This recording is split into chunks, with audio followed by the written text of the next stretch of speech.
Evangelio de nuestro Señor Jesucristo según San Mateo.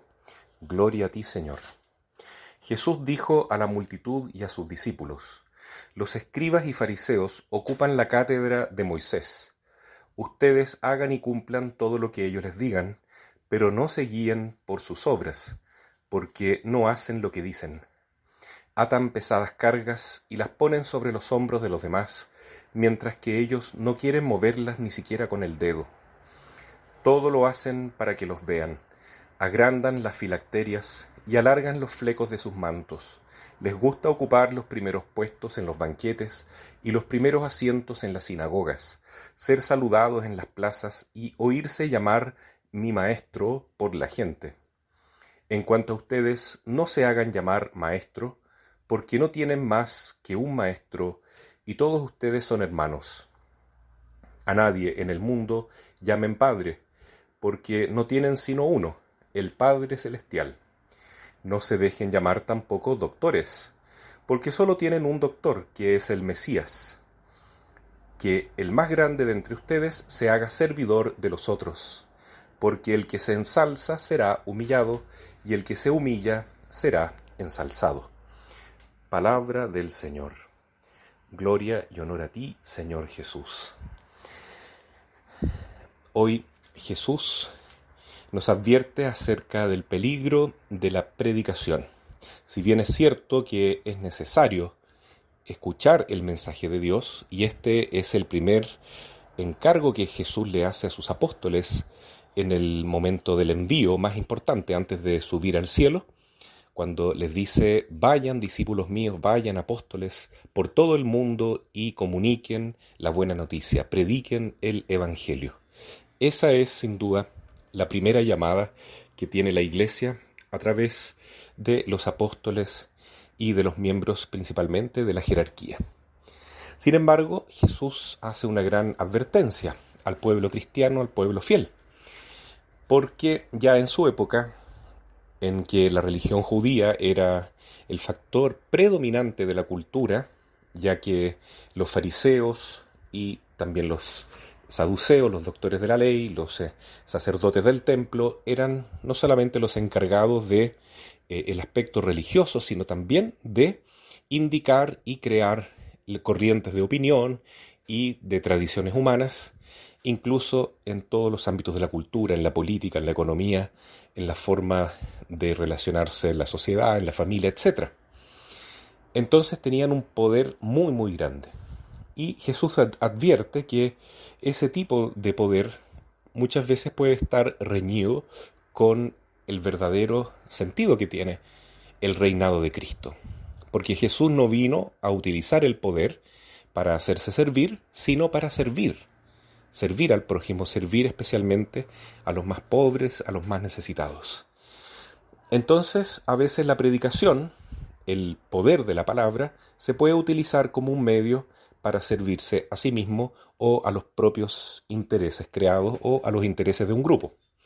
Así es que Jesús advierte lo que pasa, por ejemplo, con los fariseos. Tengan cuidado con los fariseos.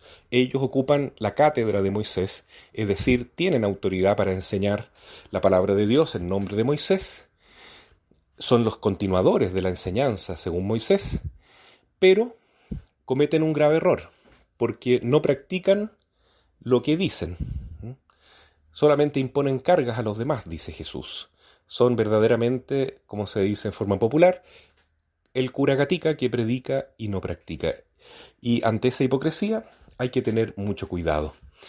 Bueno, aquí Jesús es bastante benigno con los fariseos porque dice: hagan lo que ellos predican, pero no hagan lo que ellos hacen, porque lo que ellos hacen es incoherente con sus propias palabras.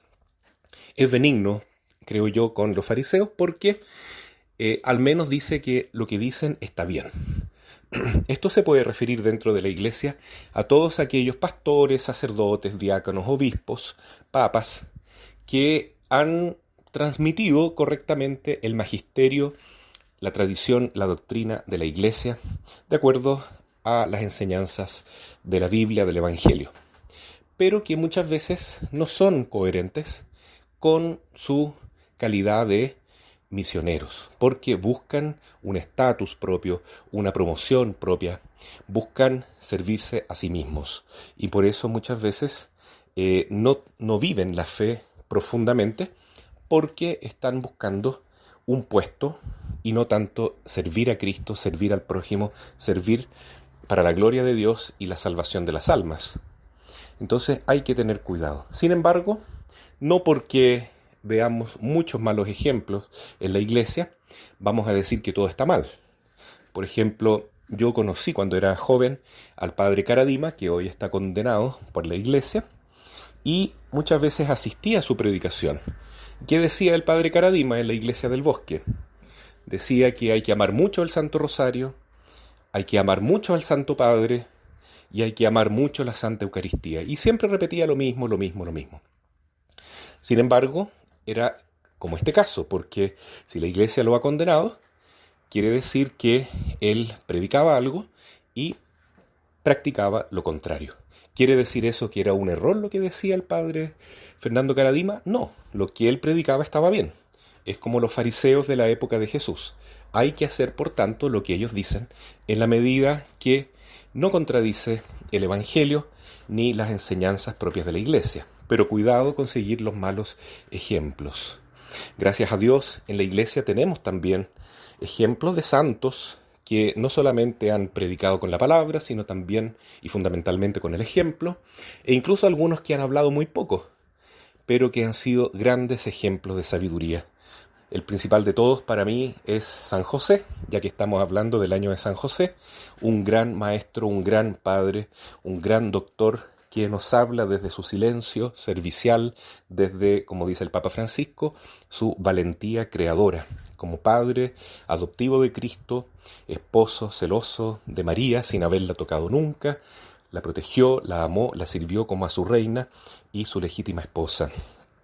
Entonces San José, en ese espíritu de humildad, nos enseña tal vez mucho más que grandes predicadores que a veces no son coherentes con sus propias palabras. Pero también hay que tener cuidado con aquellos fariseos que enseñan doctrinas erradas, que Jesús también denunció en otros lugares del Evangelio. Dice, cuidado con los fariseos que enseñan que no hay que dar la ayuda a los padres porque buscan subterfugios para no honrar padre y madre y para quedarse con sus bienes, declarándolos ofrenda en determinado modo, ¿no? Entonces son doctrinas equivocadas que Jesús también denuncia frente a los fariseos.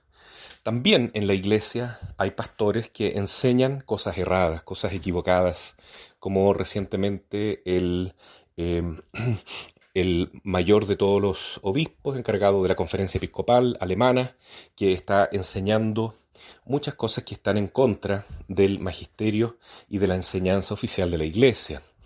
Entonces, frente a esas enseñanzas equivocadas, hay que decir no, aunque lo que ellos enseñan esté muy de moda, como también algunos obispos brasileros están de acuerdo con una campaña de fraternidad en la Cuaresma que en el fondo hace vista gorda o incluso promueve en cierto sentido el aborto, el matrimonio homosexual, la doctrina impuesta por la política correcta de hoy, entre comillas, ¿no es cierto?, lo que se impone como políticamente correcto, que es la doctrina LGTB, la ideología de género y tantas otras perversiones que se quieren imponer en la cultura actual y que algunos pastores, obispos, al menos en Brasil y en Alemania, se han declarado recientemente a favor.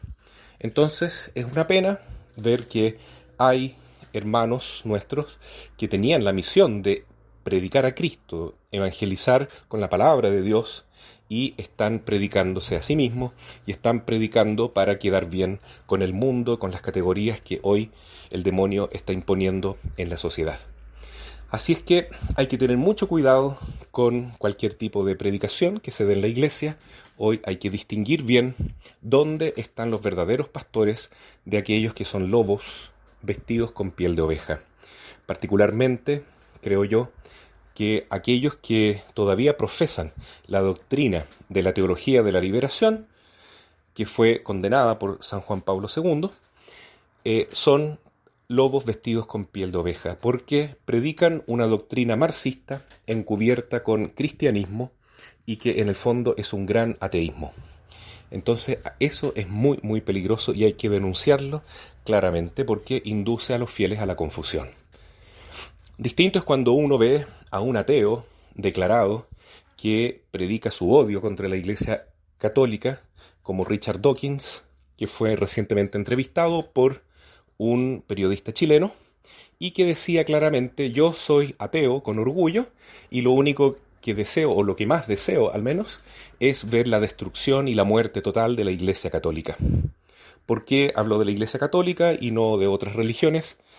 Es curioso, pero eso es lo que dice un ateo que no solamente tiene un autoconvencimiento de que Dios no existe, sino que quiere imponerlo como una doctrina científica y más encima propone más bien un odio tremendo contra los que creen en Dios, especialmente en la Iglesia Católica. Por lo menos esas personas son transparentes en decir: yo soy ateo y odio todo lo que significa la doctrina cristiana. Y él decía en esa entrevista que encontraba algo perverso, algo maligno, creer en un Dios que envía a su Hijo a morir de una manera tan atroz en la cruz.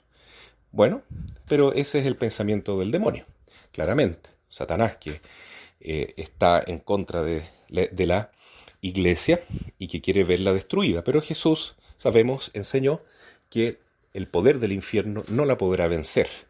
Sin embargo, esas personas que son ateas, o que son agnósticas al menos, que reconocen que no pueden creer en Dios, y mucho menos en la fe cristiana, pero al menos no la critican de esa manera tan atroz como los ateos recalcitrantes, por lo menos son personas que dicen lo que piensan. Mucho más peligroso es cuando tenemos infiltrados en nuestra iglesia pastores que son falsos pastores, porque predican contra la enseñanza de Cristo, contra la enseñanza de la iglesia, y están en el fondo promoviéndose a sí mismos.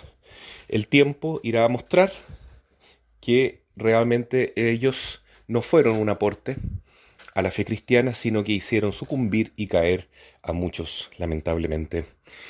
Pidamos entonces en esta Cuaresma que el Señor nos envíe muchos pastores fieles y coherentes con la doctrina que transmiten, en el nombre de Jesús. Así sea. Amén.